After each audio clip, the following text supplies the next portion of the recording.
tahun 1964. Hutan lebat di perbatasan Sabah, antara Indonesia dan Malaysia. Tapi jangan salah, ini bukan sekadar soal batas wilayah. Ini soal harga diri, soal kedaulatan, soal satu pesan. Kami tidak akan diam. Di tengah gelap dan lembabnya malam, sekelompok prajurit elit Indonesia bergerak. Senyap, nyaris tak terdengar. Kamuflase, sudah jadi kulit kedua mereka. Yang memimpin, Letnan Suryo. Tegas, fokus. Bukan tipe yang banyak bicara, tapi setiap isyarat tangannya itu seperti komando dari dewa perang. Berhenti, bisik isyarat tangan itu.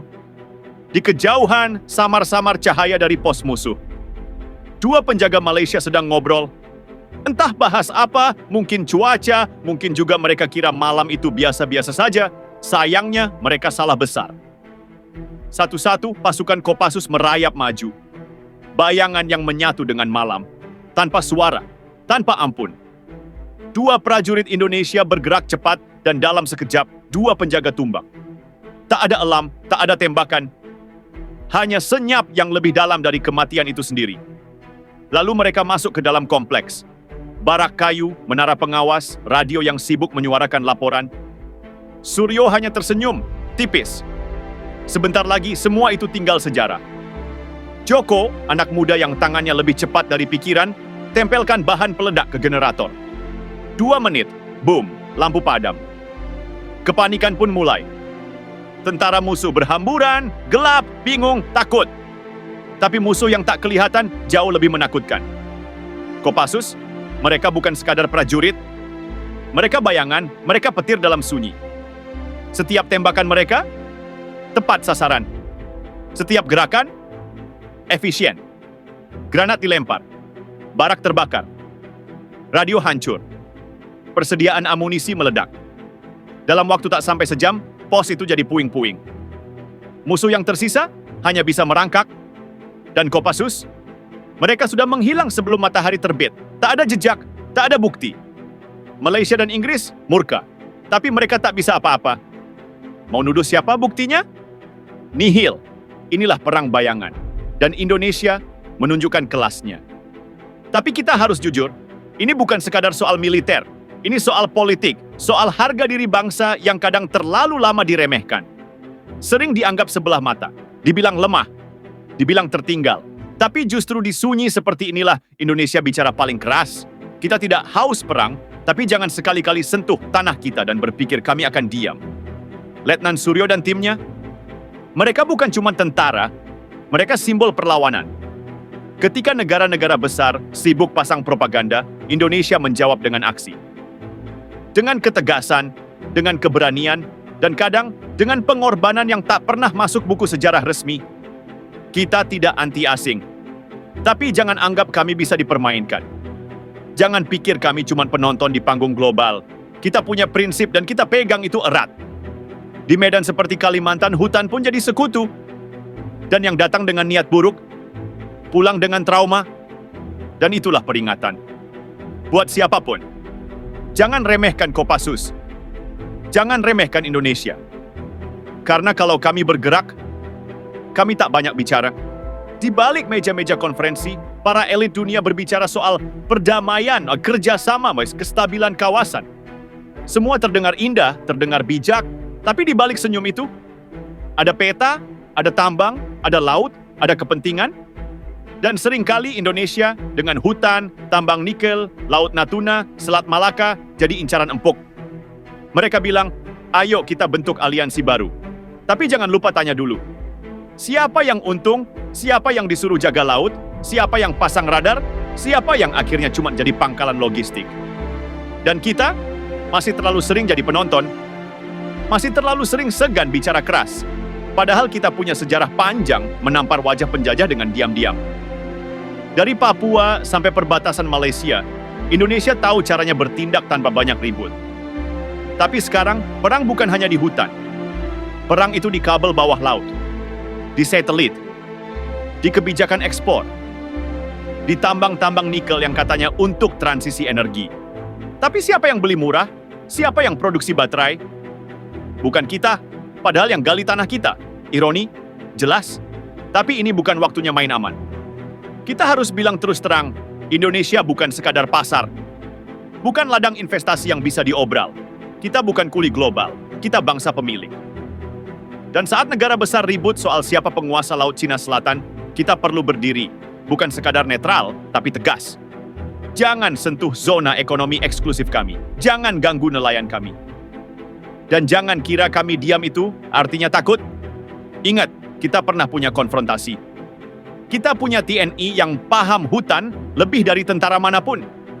Kita punya rakyat yang, kalau disakiti, bisa bersatu lebih cepat dari media, bisa memberitakan. Jangan uji sabar bangsa ini. Kita tidak anti asing, ulangi lagi, kita tidak anti asing. Tapi kita anti dijajah, anti disetir. Kita sah berteman dengan siapapun. Tapi dalam pertemanan, jangan ada yang sok jadi bos. Dan kalau Indonesia memilih berdiri di tengah, bukan karena bingung, tapi karena tahu dua kutub kekuatan itu sama-sama punya agenda. Dan Indonesia punya jalannya sendiri. Papua bukan cuma soal tambang emas, bukan sekadar soal separatisme. Papua itu cermin. Cermin dari seberapa serius negara ini menjaga kehormatannya sendiri. Karena begini, kalau kamu mau tahu siapa yang betul-betul punya kedaulatan, lihat siapa yang berani menolak intervensi asing. Dan di Papua, intervensi itu nyata. Kamu pikir gerakan separatis yang muncul terus-menerus itu muncul begitu saja? Bukan. Ada tangan di balik layar. Ada aktor asing. Ada dana gelap. Ada LSM asing yang bicara soal HAM, tapi diam 1000 bahasa saat aparat ditembak dari belakang, saat guru-guru dibantai, saat sekolah dibakar. Ini bukan teori konspirasi, ini realita lapangan. Intelijen tahu, militer tahu. Wartawan jujur pun tahu. Tapi sayangnya, yang punya mikrofon besar justru mereka yang duduk nyaman di luar negeri dan bicara seolah mereka lebih paham Papua daripada orang Papua sendiri. Dan jangan lupa, tambang emas di sana bukan milik rakyat. Bahkan negara pun cuma dapat bagian kecil. Yang mengatur, korporasi multinasional, yang melindungi aset mereka, tentara kita, yang kadang dijadikan kambing hitam, juga tentara kita. Ini gila. Kita disuruh jaga gerbang, tapi bukan kita yang pegang kunci. Dan ketika ada aparat gugur, media asing diam. Ketika separatis dipukul mundur, tiba-tiba media asing teriak pelanggaran HAM.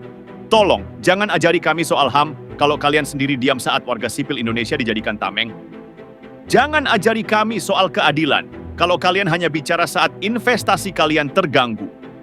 TNI di Papua bukan hanya berhadapan dengan kelompok bersenjata. Mereka berhadapan dengan propaganda, dengan opini dunia yang sudah dibentuk sedemikian rupa agar kita terlihat sebagai penjajah di tanah sendiri. Ironis? Banget, karena sejarahnya jelas.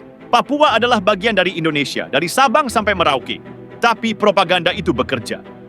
Dan kita terlalu sering diam. Terlalu takut dibilang otoriter, militeristik. Padahal yang kita lawan bukan demonstran, tapi kelompok bersenjata yang tak segan menembak dari balik punggung anak kecil. Saatnya Indonesia bersuara lebih lantang.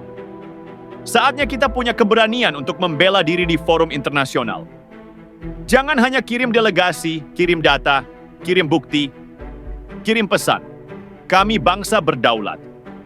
Dan kami tidak akan minta izin untuk menjaga wilayah kami sendiri.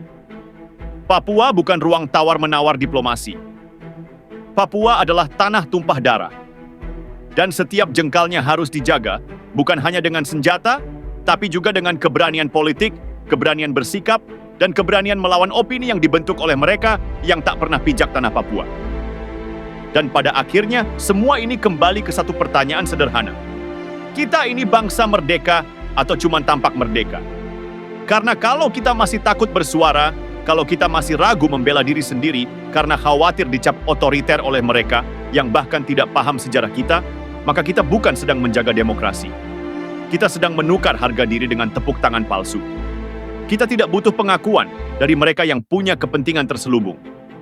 Kita butuh keberanian dari pemimpin kita sendiri, dari elit kita sendiri, dari kita semua yang tiap hari menyaksikan kebenaran, tapi terlalu lelah, terlalu sinis, atau terlalu takut untuk bicara.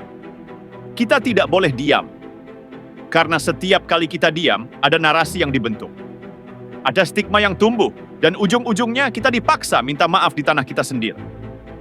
Jadi kalau masih ada yang bertanya, kenapa kalian begitu keras membela negeri ini? Jawabannya sederhana. Karena kalau bukan kita, siapa lagi? Kalau bukan sekarang, kapan lagi? Indonesia bukan negara yang sempurna, tapi kita bukan boneka. Kita bukan pion. Kita adalah bangsa besar yang terlalu lama merunduk, terlalu sering diminta diam, dan sekarang waktunya berdiri. Bersatu atau habis satu-satu.